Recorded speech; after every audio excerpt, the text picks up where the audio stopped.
In 1775, Thomas Paine wrote a pamphlet stating that the freedoms of man can only be maintained by limiting the power of government. The pamphlet was called Common Sense. In 2015, it still is Common Sense. I'm Mark Zaccaria. And I'm Elizabeth Smith, and this is Common Sense. Welcome back. This week our program will feature an in-depth interview with David Norton from Organizing for Pawtucket. Representative Pat Morgan will discuss keeping the Pawsox in McCoy Stadium. Later, we'll hear from Jeff Richard to get his take on traffic in today's world and the future. And with the nationwide following Mark and I have been attracting for our satire segments, you know we'll each be back once or twice to ask the question that's on the tip of everyone's tongue. Are you kidding me? Before that busy schedule gets underway, though, we will start with analysis of some of the news stories Rhode Islanders are talking about this week. Mark?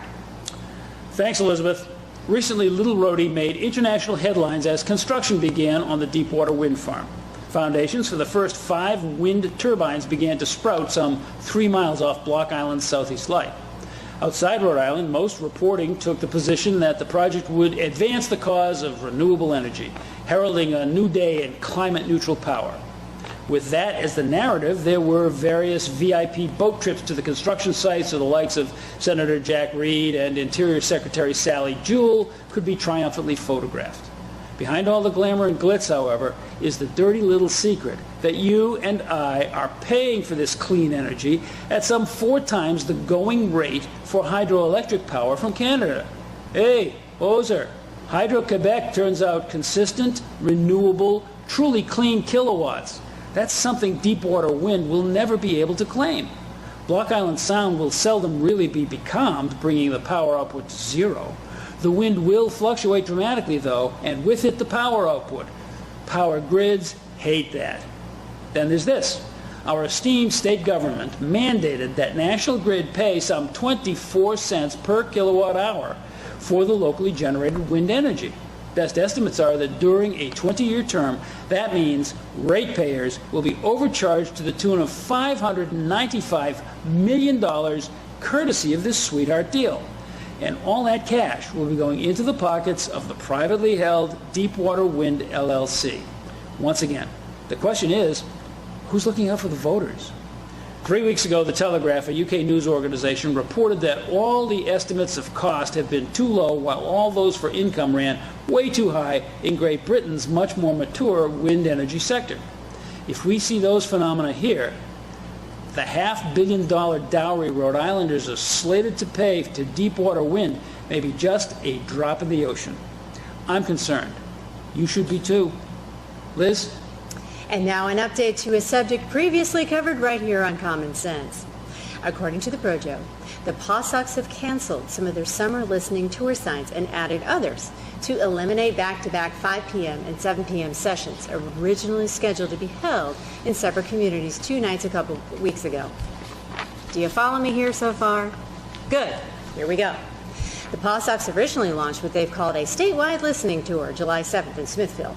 Then after holding sessions in Portsmouth and Middletown, the team rethought its approach. Stay with me, it gets better. Sessions previously set for 7 p.m. at the East Greenwich Senior Center on a Tuesday and 7 p.m. at the Woonsocket Library on a Thursday are no longer on the schedule. Darn.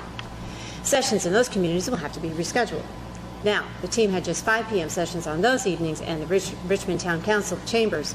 Then on a Tuesday at the Johnston Senior Center on a Thursday. Also, the team had added 2 more sessions July 20th, Cranston Library, with special guest police detail. Okay, I digress. Then off to Barrington Town Council Chambers, 5 p.m., as the team prepares to hold another tour on the Providence land it wants a Monday at 5 p.m. My head is spinning just thinking about it. And don't get me started on how they field the questions. More on this a bit later. Mark? Elizabeth, before we continue, let's go to Senator Chris Ariano for a recap of the last legislative session. Common Sense TV, talking with Senator Chris Ariano. Senator, Senate Bill 46 was going to address the legislative grants. Could you tell us the means by which that would like to be brought forth? Well, essentially, the criticism of legislative grants is always that we're spending taxpayer money, but in some aspects, it's not really accountable because you can't really see where it goes. There are ways of tracking it, and you can get to it, but essentially this bill would incorporate it into the budget so it's a lot more transparent. There's no question. I know lots of legislators participate in the legislative grant process. I participate in the legislative grant process. Most of mine are left over from the incumbent that I replaced. And you'd say, well, why do you leave it there? Some of these organizations and civic groups that accept this money, this is a substantial part of their budget.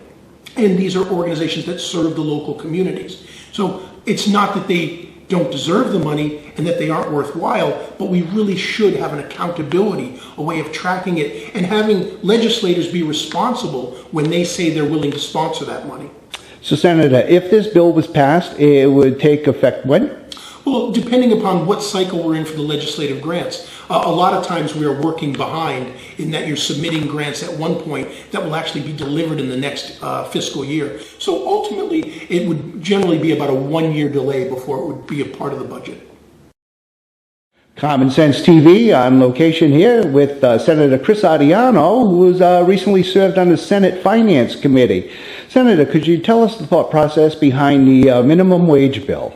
Awesome. Thank you very much, Roland, and thank you to all the Common Sense viewers for giving me some of your time. I do want to thank the Senate President and the Minority Leader, Dennis Algier, for allowing me to be on the Finance Committee after the retirement of Senator David Bates, who performed so admirably in the Senate for many years. Getting to the point of the minimum wage bill, this was sponsored by Senator Lynch. And everyone understands the issue that plays at both of these. On one side, we have the values and the issues of small business. You can very much endanger and injure small businesses, causing them to lay off people if the minimum wage goes up too much. And at the same time, on the other side, we have a lot of calls for more increases in the minimum wage. And as we know, the governor came into office with a significant value of increasing this to 1010. Republicans in the State House know you have to negotiate and negotiate. And while I very much would like to keep the minimum wage down as low as possible and help small business, what we ended up negotiating to was $9.60 an hour instead of $10.10. So I think we've got to continue to try and help the small businesses by controlling. We were all stunned by the details of the Iran arms agreement announced late last month by the Obama administration. We were prepared for a weak agreement after multiple missed deadlines that were accompanied by plenty of death to America rhetoric from Tehran. When we saw the actual results of Secretary of State John Kerry's personal start-to-finish attention to this negotiation, however, jaws dropped from sea to shining sea.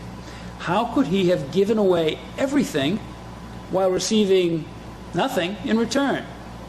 In a copyrighted story, Michelle Hickford, editor-in-chief of the AlanBWest.com website, offered one plausible answer. She noted that in October 2009, Secretary Kerry's daughter, Dr. Vanessa Branford Kerry, married fellow physician Dr. Brian Nahed. The groom, born Behruz Vala Nahid in Tehran, is a naturalized American citizen who maintains strong ties with the land of his birth. In fact, his best man was the son of Mohammad Javad Zarif, the Iranian foreign minister. The elder Zarif, of course, was Secretary Kerry's opposite number during the prolonged nuclear negotiations. Now, here in Rhode Island, we are used to everybody knowing everybody, but it doesn't happen that often in international diplomacy. With this unusual intersection in mind, Michelle Hickford did some more research. She reports that then-Senator John Kerry first met Mohammad Javad Zarif more than a decade ago at a Manhattan dinner party hosted by George Soros. Kerry has long taken an active interest in foreign affairs. Hickford intimates that he maintained an active correspondence with Zarif ever since that first meeting, long before his daughter's wedding. Cozy relationships between diplomats have happened before, and the connection to the Kerry-Nahed nuptials is simply a colossal coincidence. There can be no doubt, however, that Secretary Kerry got pantsed during the series of meetings with the Iranian minister.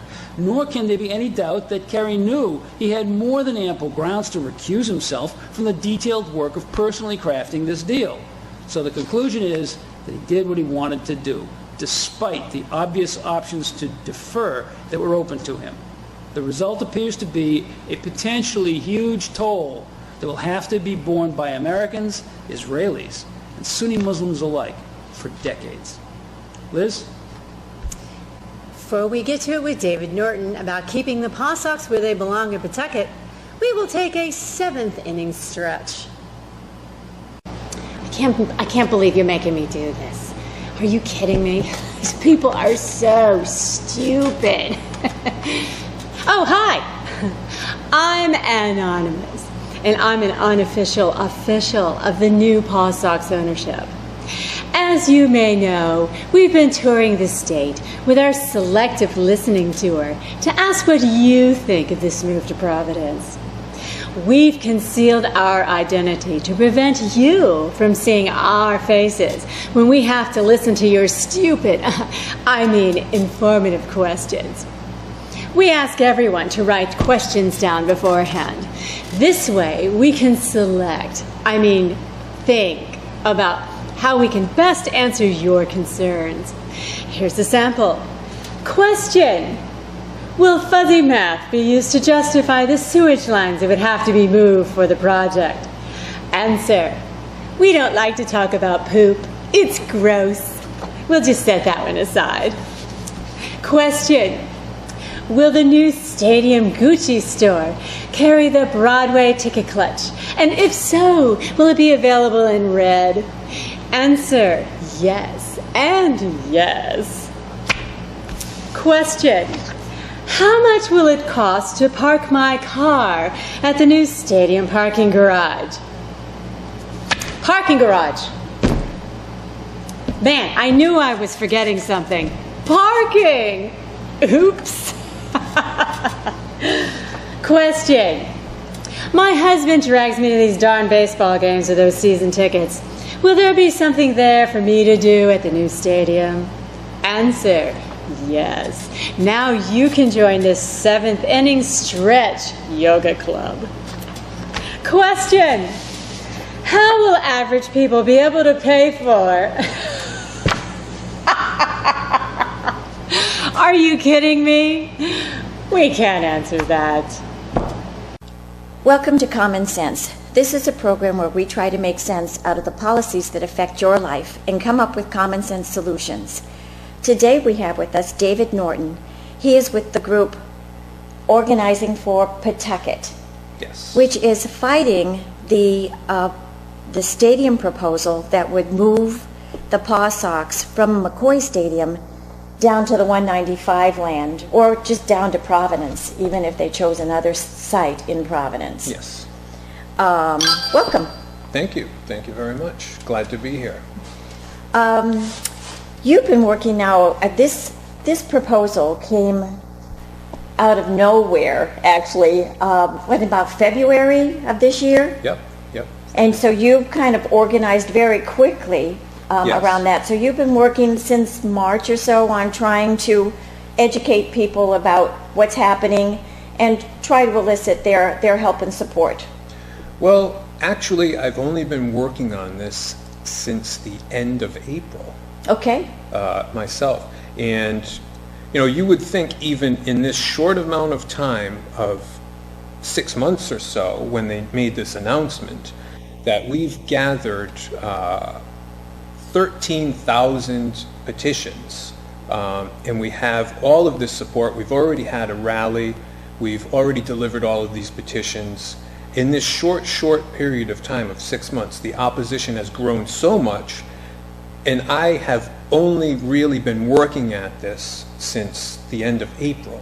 So I've been able to gather all of this opposition, the petitions, the 98% number that came out of the governor's office in terms of the number of phone calls, emails, Yes. and letters she's received in opposition to this stadium has really come in a very short amount of time. And it isn't coming from me as a master organizer, because I'm really not that good at it, and I'm not really that talented. Well, I beg to differ, because you've made a really big impact. When this proposal came out in the winter, the organizers, the owners, the new owners of the Pawsox, were saying we needed they needed an answer in 60 days. They wanted this done in 60 days, and bump, bump, bump, bump, bump. And it seemed at the time like it was almost inevitable. They'd had the handshakes already, and it was coming. Yep. And yet, your organization and others have really stepped forward, and at least we've slowed it down. I'm amazed that we're still talking about doing it. I am too. I find it completely astounding that there is this disconnect between the taxpayers in Rhode Island and the constituents of the legislators, the ones in leadership anyway, that keep pushing this idea of a stadium, when I really truly believe that this 98% number that came out of the governor's office was accurate then, and it's definitely accurate now. It may even have ticked up 1%. So you've got 99% of the people of Rhode Island are against this stadium, and not only against it, but they're intensely against it. I've been knocking on doors. I've got my petitions in small businesses. So I speak to new people about this issue on a daily basis. And every time I talk to them, they're very intense. They're saying, my grandmother took me there to McCoy Stadium to see games when I was a child. So it's social and it's cultural to not only people in Pawtucket, but people all over Rhode Island are telling me this. And it even goes further to people from Seekonk, people from Attleboro, people in Massachusetts that have this tradition of coming to McCoy Stadium for family fun. So that's one thing. And then when you talk about the tax implications or the economics of it, people really get upset. Well, and you just talked about McCoy being a family venue. That's an economic issue as well, because right now you can go to McCoy for, it's about $7 or $8 for a ticket, right? So it's affordable for a family. You can take the whole family out for a whole day, have a lot of fun up there for less than $50. I severely doubt that that's going to be the same in Providence, in a brand new $120 million stadium where you have to pay for parking, you have to pay for the brand new facility. Absolutely, and that's exactly the feedback that we're getting from these Pawsox listening tours, is people are saying, I go there with my family, it's very affordable, the parking is free, I can take my family there and have a night out for $50, and it's relaxed, and a nice atmosphere. It's fun for the kids, that's right. You haven't spent, like, I know there's been a lot of comparison in the newspaper. They've placed editorials, op-ed pieces, that, oh, well, you know, it was so successful in Baltimore, it was so successful in San Diego, but those are major league teams, as opposed to, this is a farm team. Yep, absolutely. I kind of doubt that you're going to get people traveling hundreds of miles to come and visit a farm team where they might come to see a major league team. Absolutely, and that is exactly the feedback that we're getting at all of these listening tours that the Pawsox are doing, and that my organization and others have been going to. The Pawsox, in the last listening tour that they did in Johnston, put out an incredible number of 48% of fans that come to these games are from Massachusetts. And I thought, wow, all you need to do is go out into the parking lot and look at the license plates, and you are not going to see 48% of the people coming from Massachusetts. So Dr. Charles Steinberg, who's leading all of this in the listening tours and talking about and promoting the Pawsox, continues to say that he takes a train from Back Bay down to Providence and then walks to the location. Every single listening tour meeting that happens, he talks about the train and coming down from Back Bay in Boston. And some of the feedback from the audience is always, well, I take the train up to Boston. You know how much it costs? Do you know how long it takes? Yeah. People are not going to come down from Boston to see the Pawsox play. Not from Boston. I mean, if there are Massachusetts license plates at McCoy, I would imagine they're Attleboro, maybe Seekonk, really close. I mean, Yeah. I can see And they drive. those Massachusetts residents saying, hey, let's go for a night at McCoy. I understand it's good baseball, Yeah. by the way. I understand it's a lot of fun for the family. I remember taking my kids there when they were Cub Scouts. So, Yep. right? And they can sleep overnight, Yep, yep. right, So, in the tents. but again, it's still minor league. We're not talking the Red Sox. Yep. And that is absolutely the same feedback. We get the same feedback in almost every listening tour. Rhode Islanders, I'm very proud of Rhode Islanders being so knowledgeable about this issue and educating themselves about this issue. And it's so clear that the feedback coming from almost every single person hits on exactly the same points as you're hitting on now. Leave it at McCoy. Absolutely. Okay. We're going to take a break right now, and we'll be right back.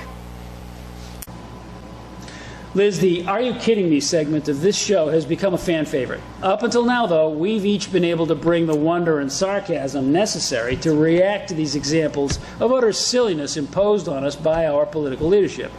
This time, however, I think it's going to take both of us. Yeah, I couldn't agree more, Mark. Recently, Rhode Islanders were faced with a nuclear option when it comes to unbelievable silliness committed by Ocean State politicians. We all witnessed the apocalyptic ultimate in behavior totally disconnected from political reality in America today. We saw Lincoln Chafee formally announce his candidacy for President of the United States. Are you kidding us? Everyone in America is taught that even they can aspire to the nation's highest office. True. But those who actually run for it have to be vetted through election victories, followed by successful terms in office. Good observation, Liz. Link was appointed to the Senate and thereby given the inside track for the full term he did win. His one term as Rhode Island governor came to him with 36% of the votes cast in a divisive five-way race. Well, more to the point, Mark, what did he do for the state or nation while serving those two terms? Anybody? Bueller? Anyone else? So, the former professional horseshoer wants to lead America. Let's hope he raises enough money to project his message across the country. Then everyone will know how to vote, as indicated by his current presidential polling in key swing states as literally 0.0. Absolutely. Then all Americans will know enough to join us when we say, Are you kidding us?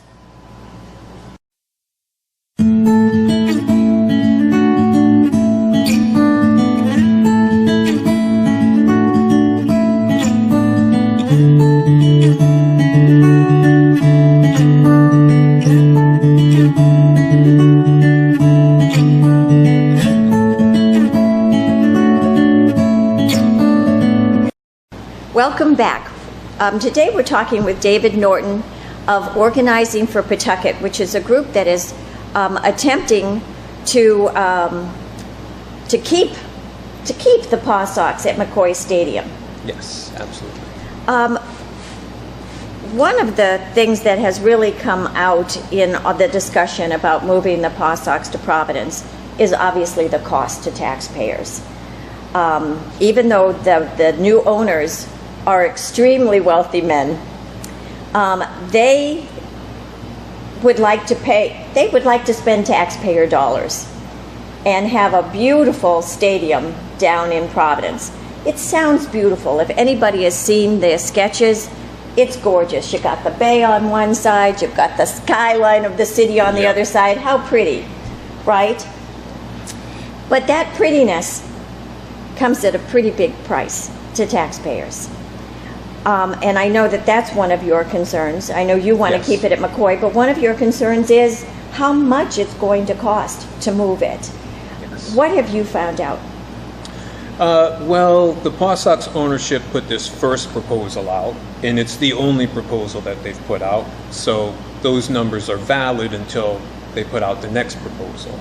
I think... Yeah, I understand, even though they're having these listening tours, they're not proposing anything new to replace the first proposal. And Dr. Charles Steinberg, who is heading up the tours, always starts with, I am not an employee of the Pawsox. I am here representing the Red Sox and a spokesperson for Larry Lucchino, who heads the Boston Red Sox. So that is... There's just no new proposal on the table, and our assumption is they're still going to be looking for taxpayer money. Yes, exactly. So the listening tours aren't relevant to the taxpayer at all, but taxpayers are showing up and discussing taxpayer money and costs. So the $120 million number over the course of 3 decades is a valid number for us to discuss until they come out with a new number, I believe. So it's $120 million.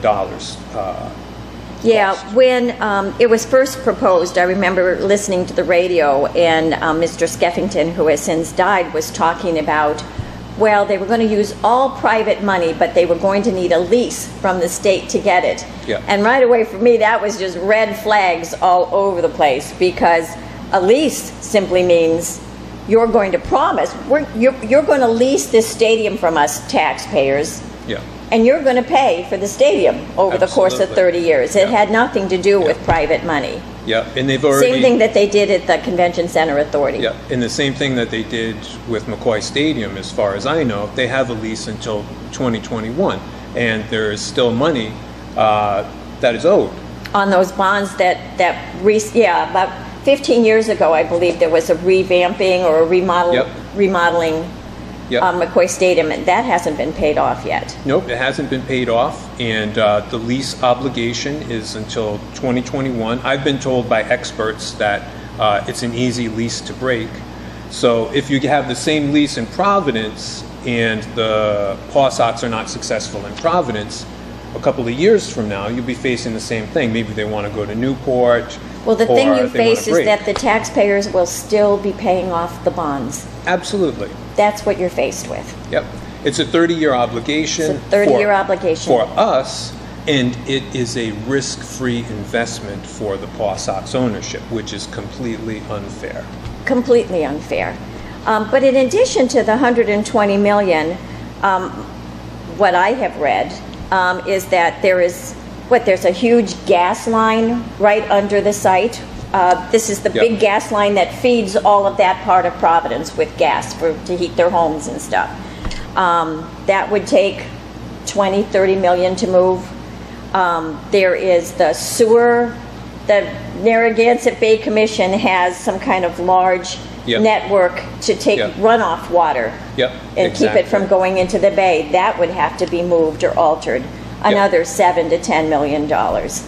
And the state of Rhode Island has already put in so much money to create these things and planned to create a park on that land. I think it's called Park Link, Rhode Island. Yes. And the park was part of the whole 195 development, because that was going to be used as the soft ground to take the runoff water. Now they'll have to redo a lot of the plans to make sure that the runoff water still doesn't find its way into the bay without being treated first. Yeah, so the money that we've already spent designing, engineering. And putting all of these things in is going to be wasted, and then we're going to have to redo it, is my understanding. More money. Yeah.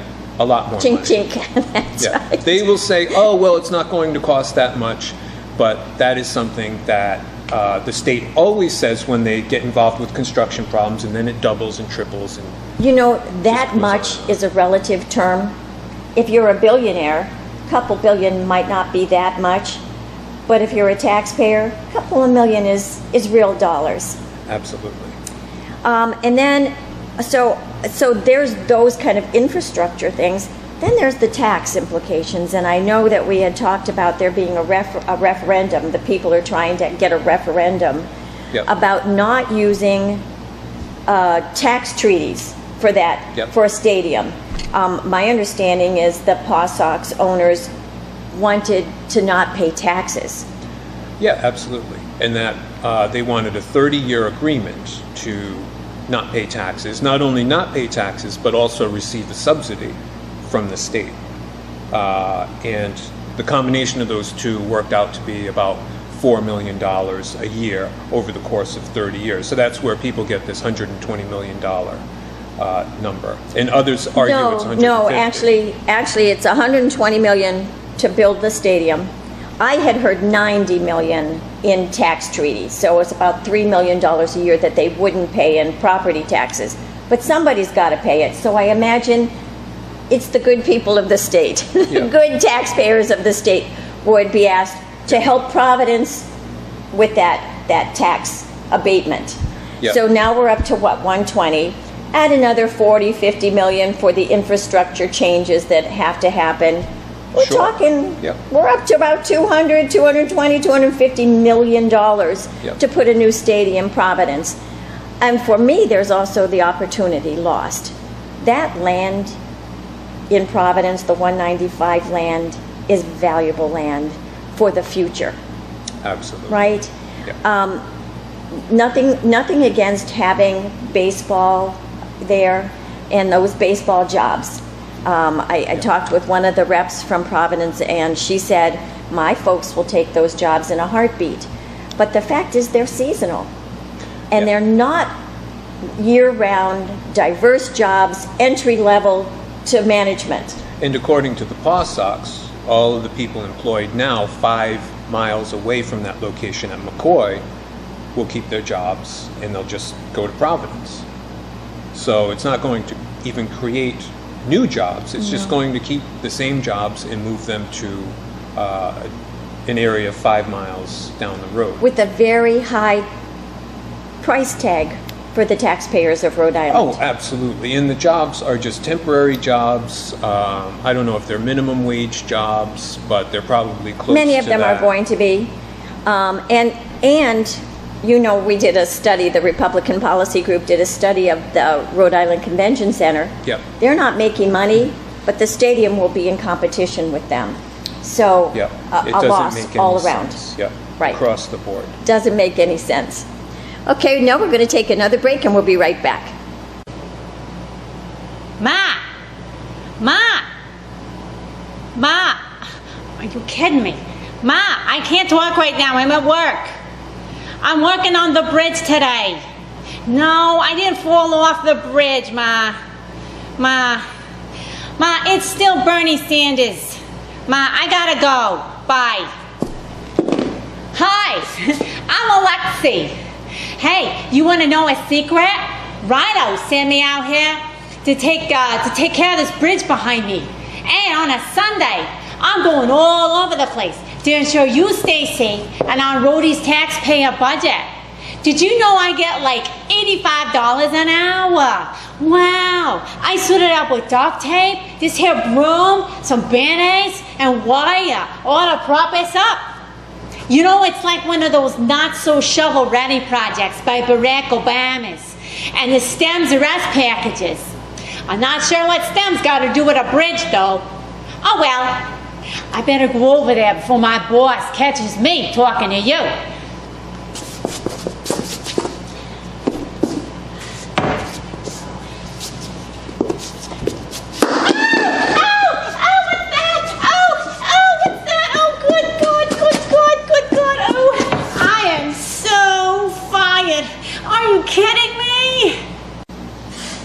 Welcome back. We're talking with David Norton of Organizing for Pawtucket, which is a group that is trying to keep the Pawsox Stadium at McCoy. David, we were just talking about the effects of moving the stadium to Providence and the incredible cost that is going to have for taxpayers from just subsidizing a new stadium, and also the loss of opportunity of that 195 land. It should be there for the high-tech or year-round jobs that we were led to believe were going to go into that land. Yes. But there's also going to be a real effect on Pawtucket if you move that stadium south. Yes. You've got a stadium there now. Is the stadium in good repair? Yes, the stadium is in very good condition, and actually Pawsox fans have referred to the stadium as the Mona Lisa their Mona Lisa. When Dr. Charles Steinberg said in a listening tour, well, it ain't no Mona Lisa, the audience said, yes, it is. A large part of the audience said, yes, it is the Mona Lisa. So it's in fantastic condition. It's a beautiful stadium. Families love it. People in Pawtucket love it. Rhode Islanders love it. And this is one of the points of feedback that you get at these listening tours, is that people love the stadium. There's nothing wrong with the stadium. Because, it's great. You know, if you listen or you read the newspaper and that, you're kind of led to believe that it's substandard. Yep. That is, that it's not big enough. Is it big enough in capacity? The people who show up, are they all getting seats? Oh yeah. Are people being turned away? No, people are not being turned away. It was updated a number of years ago, and it meets the standards of all of the other stadiums in the minor league.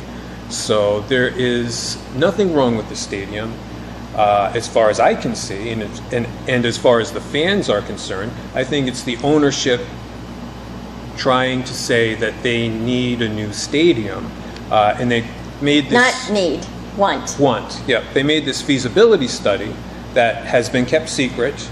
I call it the imaginary feasibility study, where they say it would cost $65 million to rehabilitate McCoy. Yeah, and that's a huge number, $65 million. Yes. So I'll be honest with you, I haven't visited McCoy this year. I've just got out of session, just been too busy. But when you hear that kind of number, you think of crumbling infrastructure. It's not crumbling. It's not crumbling. I've been there twice this year. I went to the fireworks, Which are always great. Yeah, and I talked to the fans. Actually, we have a little petition gathering operation outside of McCoy Stadium, and we've done that a couple of times. We talked to the fans, and I talked to the fans, and they say they love McCoy, and there's nothing wrong with it, and they want it to stay there. So there's really nothing wrong. But when the owners talk about it would take $65 million to renovate, improve, they're talking about using our money, not their own money. Absolutely.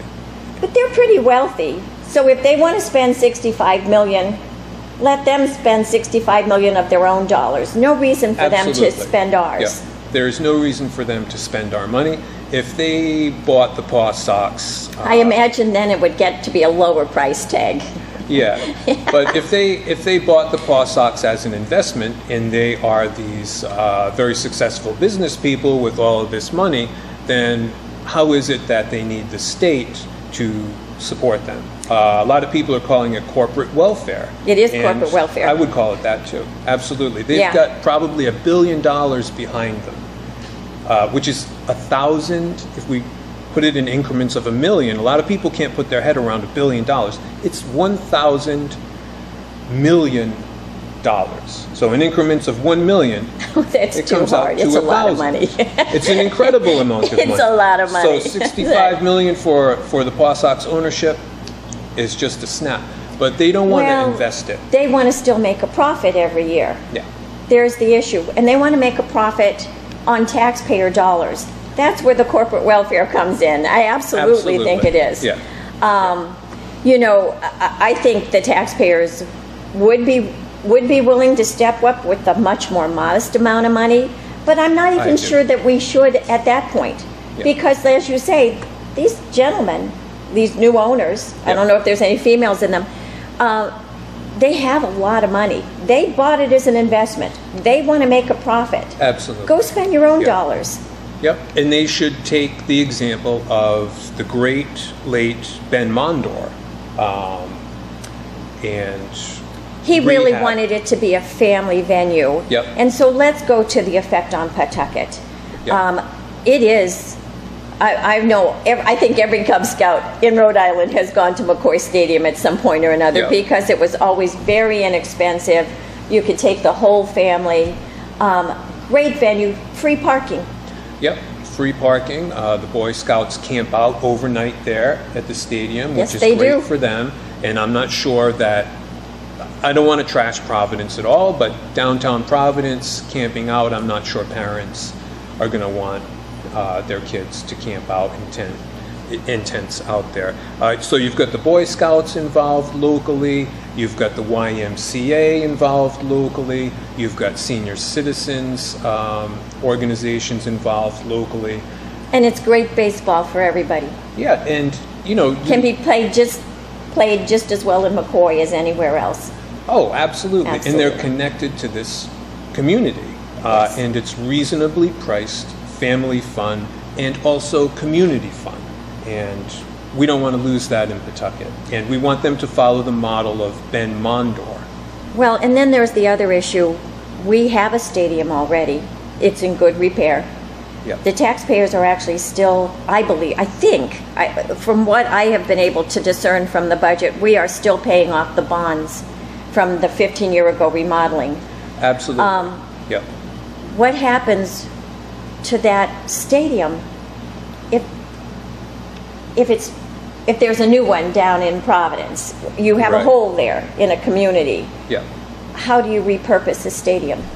Right, that's a very difficult challenge, and I think the mayor of Pawtucket has spoken to that challenge a little bit with a few ideas about making one large city high school, using it for soccer. I'm not exactly sure what the mayor has said, but he's definitely on top of it. He's trying to think of things, but none of them are the best and highest use. The best and highest use is the Pawsox staying there. Absolutely, and I asked the Pawsox ownership to confirm with me absolutely if it didn't move to Providence, were they going to stay in Pawtucket or not? We need to know so that we can have an alternative plan or an alternative use for that land and for that stadium. I know they keep saying that they have all of these towns and cities in Massachusetts who would be willing to snap it up. I can't imagine any town and city in today's really tough environment coming up with $150, $200 million for a farm team. Absolutely not. In fact, some of them that they mentioned have already said, no, not for us. Absolutely. I believe it's either Pawtucket or Providence. That's what I think it is too. All right, we'll be right back. It's time to stop comparing Rhode Island government spending to that of our famed drunken sailors. You see, when the ladies and gentlemen of the maritime community run out of money, they stop spending. And our three branches of constitutional government? Ha! Are you kidding me? As Arlene Violet wrote this week in the Valley Breeze, we're on a spending spree.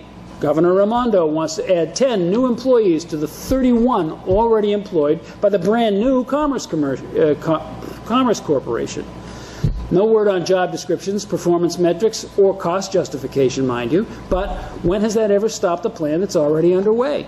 Also, rather than find just under a 2% reduction in other states' spending to pay as we go, the executive and her legislature are determined to float more than $1 billion worth of bonds without even nodding to the formality of seeking voter approval. Half that billion will go to interest payments and administrative fees. How confident are you that the other half will go for roads and bridges? Then there's brand new quarters for everyone from the Superior Court to the Quonset-Davisville Corporation to the Providence Water Board. That last one involves a $39 million purchase price, or $1.8 million over the appraised value of the property. Cool. Then there are 33% pay raises and judicial support for fire unions to prevent management of their overtime. I could go on. The problem, of course, is that the spending priorities of our elected officials are screwed up to a fare-thee-well. Insiders and confidants of the permanent ruling class will get all that interest and all those fees. New corner offices for quasi-public corporations come at an added monthly expense to ratepayers. Meanwhile, families of the disabled and the elderly are taking a Medicaid hit that really impacts their quality of life. Who is working for whom around here? The current Rhode Island spending spree is being undertaken like the feeding frenzy of a school of bluefish ravaging their way up the bay. If you had an employee who had stopped doing your bidding but was continuing to draw a salary and overload an expense account, what would you do? Fire them? So, is that what's about to happen in the next election? Are you kidding me? Welcome back to Common Sense. Today we're talking with David Norton of Organizing for Pawtucket, which is a group that's trying to keep the Pawsox at McCoy Stadium.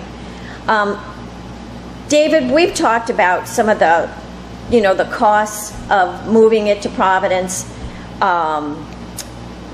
some of the issues it will cause for McCoy Stadium and for Pawtucket. Yeah. One of the things that strikes me when we hear about the owners, the new owners of the Pawsox, they're kind of envisioning this beautiful stadium that a lot of people they'll just hardly wait to get out of work to get into that stadium, right? They're going to be counting the minutes before they can leave work and march over there to the stadium. I know you've been at the listening tours, and you told me that, well, what are people saying in these listening tours about coming into Providence?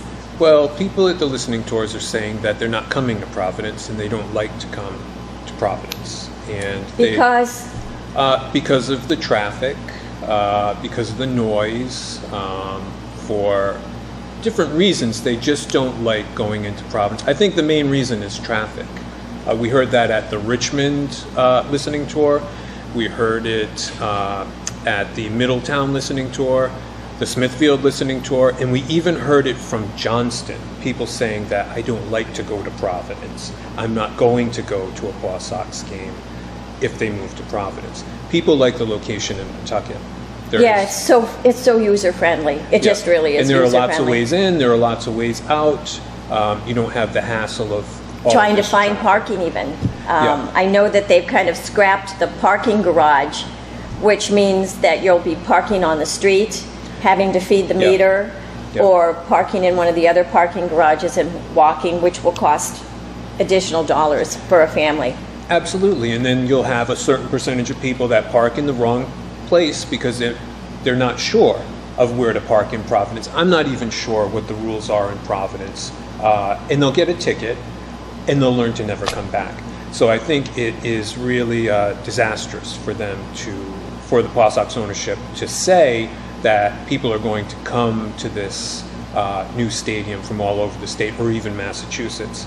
Well, and I question their proposal that workers, executives, the lawyers, the accountants and stuff from Providence will go there because they're not there anymore. I mean, I know the people out there in the burbs don't come into Providence very often, but those office buildings are empty.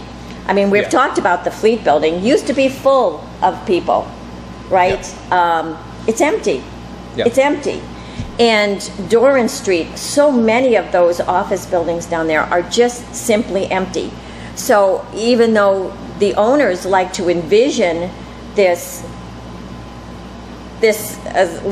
that people are going to be flowing out of their offices to go and watch a game, they have to be in the offices first, and they're simply not there. Yeah, absolutely. That core of Providence there are so many empty offices. It's really sad. Providence would do better, and even the state would do better in my opinion, on changing the dynamics in Providence so that businesses can go back into the city. We know that rents are high, property taxes are high. Yeah. That's chasing people out into the suburbs. Yeah. They're not staying in Providence, and they're certainly not there to walk over to a game. And when you compare that to the tax breaks that the Pawsox ownership wants and that the state of Rhode Island seems to be willing to negotiate, it's just incredible that you have these companies that employ people with good jobs leaving because they don't want to pay the high taxes. But you're offering these people that are already wealthy, these Pawsox owners, all of these tax breaks to create a few jobs. It just increases the burden on taxpayers. Yeah, it's just to do incredible. it. And that's what we should be taking off of taxpayers so we can grow our economy again. And the state of Rhode Island doesn't seem to me to be in a position to have this sort of luxurious new stadium and build it with taxpayer money when the taxpayers continue to struggle more than other taxpayers across the country. Absolutely. It's a mess. Our taxes are just crushing here. But tell me, David, why do you care? Why did you get involved in this? Well, I care about Pawtucket. I care about my community. But mostly I saw that we had a situation where our state leadership was not listening to its constituents. And I thought that it was astounding that you could have this issue that almost everybody agrees on. We don't want a new stadium. And have... I honestly think it's about 85% of the population out there says no. Yep, absolutely. It's still alive. Somehow we're still talking about it. It should have died. And how can that be? They're not listening. Yep, is what has motivated me to make them listen and try to make them listen. That's why we organized a rally. That's why we delivered 13,000 petitions. Yeah. That's why we're going to the listening tours. And that's why we are holding their feet to the fire. And we're going to make the state leadership responsible for the decision that they make regarding the stadium. So I became involved basically because I think it's very unfair to my community. It's unfair to the entire state of Rhode Island. It's unfair to the taxpayers. It's just unfair. I really thank you for stepping up and taking this on, because it is something, my opinion, and I've been against it from the beginning as well. It just doesn't make sense for Rhode Island. You are providing us with great leadership. And I really appreciate that. And I'm sure that all of Rhode Island appreciates that, because you have been outspoken about this issue, even if it may be, some risk to you from the state leadership or the leadership in the House. But, okay, so we're going to have to close here in just a couple of minutes. I know there are people in our listening audience who would like to get involved and to help you. Nobody wants to give billionaires another $250 million. It just, it doesn't make sense for us to open up our wallets and hand it over to them. Absolutely. How do people get involved with you? What can they do over the summer? I fear that we're going to come back sometime the end of September, and this is going to be on the table. So the people can't say, well, I'll catch up with you in the fall. They actually have to do something now. What can they do? I think generally what they can do now is write letters to the Speaker of the House, Speaker Nicholas Mattiello. Handwritten letters are probably the best. Mail them off to his office. Also write emails, also to the governor, and also to Senate President Teresa Paiva-Weed, so that we have those bases covered. And then please come to the listening tours. The next listening tour is in Cranston at I believe it's the public library. Is there a list somewhere where the listening tours are going to be? Unfortunately, they're playing tricks with that list, and they're only announcing a few at a time. So the next one is in Cranston, 5 o'clock at the public library. On what day? Monday. Okay, so that's going to be after this. I think the Rhode Island Republican website actually lists when the listening tours are. So if somebody wants to go, they can find the Rhode Island Republican website and find out where the listening tours are. Info. Great. All right. Good. But the Pawsox owners are just limiting it for the management. And do you need volunteers to help you gather petitions? Yes, absolutely. We need volunteers, and people can get in touch with us via the Facebook page, Keep Pawsox in Pawtucket, or via the website, organizingforpawtucket.nationbuilder.com, or you can use the hashtag, look it up on Google, hashtag 38stadium. Okay, and we're going to put that up so that people can see those websites and get involved. It's important that everybody get involved with this, or it's going to happen to you. So thank you for listening. David, thank you so much for coming and sharing with us. Thank you for having me. Thank you for your leadership. Thank you. 2 recent trips in my car stimulated me to review what options I might have in the future to avoid such trips. traveling from Portsmouth to Logan Airport in Boston at the wrong time of the day is a real test. Even at the times you don't expect traffic, it's there. How about going to the Cape in the daylight on a Friday in July? But I want to share my adventure to Logan. Daughter Becky and new husband Zeph were off on their honeymoon to St. Thomas and St. John. Wonderful little islands in the Caribbean Sea. St. Thomas is the biggest, with about 52,000 permanent residents. About the same number of people as were on the road to Logan when we dropped them off. St. Thomas, St. John, St. Croix, and Water Island are all part of an unincorporated territory of the United States that we got from the Dutch in 1917. Now, Mom and Dad had volunteered to get the newlyweds to Logan for a 1:45 flight. Now, can you imagine how much fun we were having for most of the trip as we traveled along at 5 miles per hour for days on end? Got them there, and my wife decided since we were there anyway, we should visit the north end of Boston and get some oysters. Along the way, I noticed that Massachusetts seems to be building itself or spending a lot of money on roads and bridges. Cranes are everywhere in Boston. Our recent trip to an auto agency in Natick also demonstrated how much work is going on the Massachusetts roads and bridges. And I wonder why we can't do that kind of work here.